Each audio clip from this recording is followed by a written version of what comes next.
Olá, espero que você esteja bem.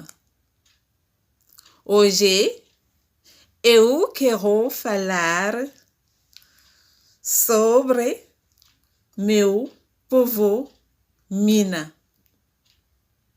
Meu nome é Rose de Souza. Eu sou afro-brasileira e moro na França. Por isso, vou falar como coisas em français. Comme je l'ai dit tout à l'heure en portugais, je vais vous parler de mon peuple, Mina. En effet, les Mina forment un peuple de l'Afrique de l'Ouest. Et aujourd'hui, les Mina sont dispersés sur la côte ouest africaine. Donc, je fais partie des Mina. C'est pour ça qu'aujourd'hui, j'ai envie de parler des Mina. Alors, les Mina sont aussi des peuples qui ont participé à la guerre du temps depuis 1400, disons même 1300 ans. Les Mina ont fait la guerre entre eux. Les Mina ont fait l'immigration. Beaucoup des Mina viennent du Nigeria. Et même avant d'arriver au Nigeria, mais les Mina sont des gens qui ont quitté le nord de l'Afrique, c'est-à-dire l'Égypte et les villes d'alentour de l'Égypte. Donc les Mina arrivés au Nigeria, ils ont poursuivi leur route et ils sont arrivés sur la côte ouest africaine. Les Mina sont originaires, ils sont dispersés sur la côte depuis le Bénin, le Nigeria et jusqu'au Ghana. Mais il y a un endroit précis au Ghana qu'on appelle El Mina. C'est là le lieu précis où les Mina se sont regroupés et parce que il y a des diversités là-bas pendant le temps de la colonisation où les colons venaient faire la guerre aux peuples autochtones. Il y a eu beaucoup de déportations. Hein. On a forcé des gens, on les a déportés au Brésil, on les a déportés aux États-Unis, en Amérique du Sud, en Amérique du Nord et aussi en Europe, dans les îles et aussi en Europe. Maintenant, les Mina sont un peuple mélangé qui vient de plusieurs origines. Et parmi les Mina, il y a eu le métissage avec les Allemands qui sont venus coloniser le territoire togolais et aussi le Ghana. Il y a les Anglais, il y a eu les Portugais qui ont commencé la colonisation. Donc, parmi les Mina, il y a eu tous ces métissages. Il y a eu tous ces métissages et d'autres sont restés sur place et ont combattu et d'autres ont immigré volontairement, ont quitté cet endroit El Mina pour s'immigrer toujours sur la côte, pour s'immigrer vers le Bénin, vers la région du fleuve Mono. Donc, il y a beaucoup de Mina qui ont quitté leur territoire, qui était la côte de l'or, parce qu'il y avait vraiment une mine qui égorge de l'or. Et c'est ça qui faisait voilà la jalousie, hein, on leur faisait la guerre. Mais beaucoup ont fait la guerre et beaucoup ont vaincu, beaucoup ont pris la fuite. Et ceux qui ont pris la fuite, ils sont allés s'installer sur la côte, toujours dans, dans le Togo. Donc, il y a d'autres, ceux qui ont été déportés, par exemple, au Brésil, on trouve les Minas. Et les Minas, là-bas, au Brésil, ils ont travaillé, ils ont combattu leur maître et beaucoup sont revenus. Beaucoup sont revenus après avoir négocié avec les maîtres. Ils ont payé, ils ont payé le prix de leur achat. C'est-à-dire que lorsque les colons qui les avaient achetés les ont déportés dans le Sud-Amérique, au Brésil, mais les Minas, beaucoup voulaient revenir parce que ce n'était pas leur volonté de partir dans cette région de l'Amérique. Donc, il y a eu vraiment la rébellion et beaucoup ne voulaient pas vraiment vivre là-bas. Et d'autres, les maîtres étaient obligés de négocier. Donc, de négocier avec les Minas. Et les Minas ont signé des accords de travailler pour payer le prix de leur achat. C'est-à-dire que en ce temps, l'esclave, ça coûtait à peu près $300, je pense, selon mes recherches, selon le livre que j'ai lu, que mon père m'a transmis. Donc, j'ai vu qu'à peu près l'esclave coûtait dans les années 1800, $300, je pense. Et les maîtres ne voulaient pas perdre leur fonds, leur investissement, et laisser partir les Minas qui étaient rebelles, qui ne voulaient pas travailler.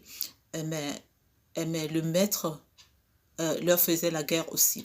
Et il fut un moment, ils ont signé l'accord avec le maître et le maître leur a dit, finalement, vous pouvez rentrer, mais vous allez travailler pour payer votre voyage. Parce que c'est le bateau qui les amenait, c'était pas gratuit parce que ces bateaux, c'est le maître qui l'a acheté, c'était pour le commerce et le maître payait les chefs autochtones pour pouvoir les acheter. Effectivement, pendant ce temps-là, il faut dire que cette région était vraiment dépourvue de plein de choses, des infrastructures, la médecine, ça n'existait pas, la route, rien du tout, c'était la forêt. Donc la forêt, les Minas, c'est aujourd'hui comme la forêt Amazonie. Les gens aimaient vivre dans la forêt, vivre des choses simples, naturelles, et les Minas étaient comme ça. Mais aujourd'hui, tous ces temps de colonisation, de l'esclavage, ont apporté quand même un changement dans la vie des Minas. Les Minas arrivés au Brésil, ils ont vu le développement, ils ont vu, parce qu'ils ne pouvaient plus vivre comme ils vivaient avant. Ils mangeaient à la fourchette, ils mangeaient avec la cuillère, ils s'habillaient bien, tout ça, ils se sont habitués quand même.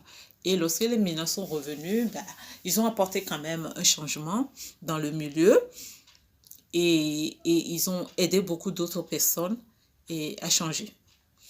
Et même mon histoire, mon arrière-grand-mère, elle est Mina. Elle est Mina, elle est une fille du roi, je pense, une fille du roi qui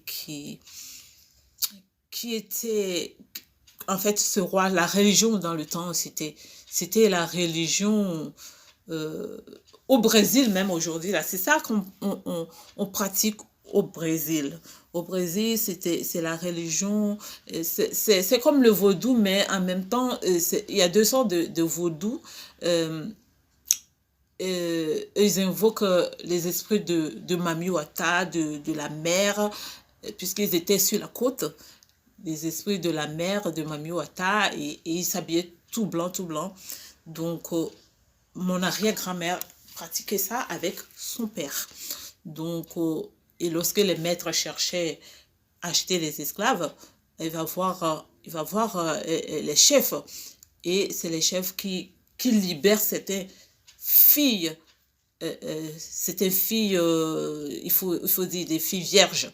Des filles vierges, des belles filles qui sont regroupées dans un couvent, hein, pour pratiquer euh, cette religion africaine. Ben, c'est pas tout à fait le vaudou, mais c'est proche de vaudou quand même. Donc, c'est comme ça, les maîtres achetaient les esclaves, eh ben, ils les payaient directement chez les chefs. Chez les chefs. Et aujourd'hui, les Minans, lorsqu'ils sont partis au Brésil, ils sont revenus, il y a eu de métissage et tout et tout.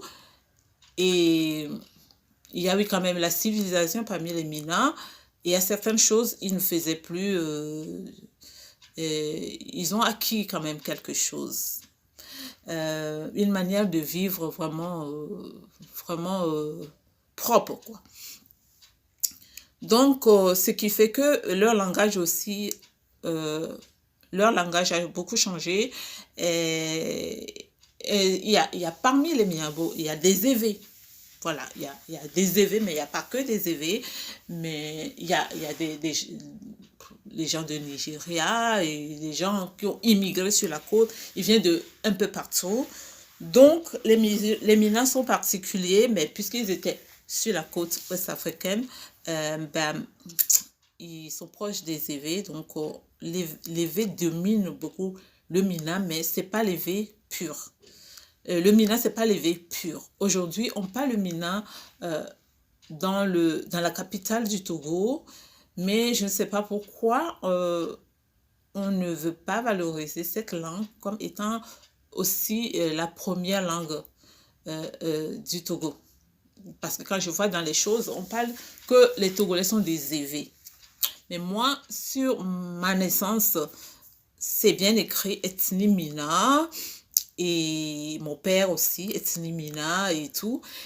Et après, l'histoire orale, ça m'a parlé, ça m'a raconté l'histoire des Mina. Et en plus, j'ai appris à l'école, les Mina viennent de Elmina.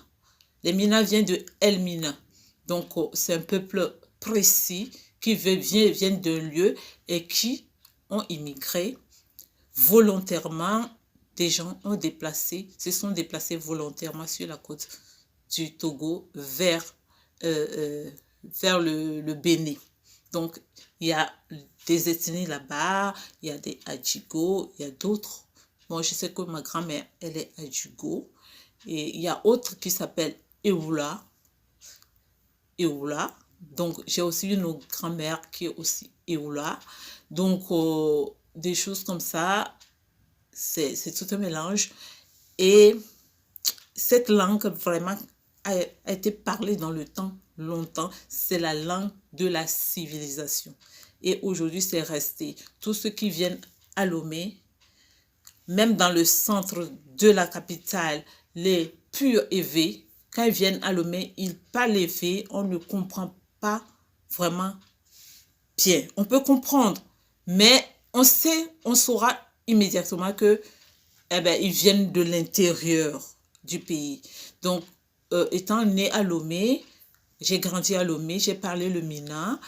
Et après, quand je suis allée dans l'intérieur, j'ai entendu des évêques parler et je sais que c'est pas pratiquement la même langue.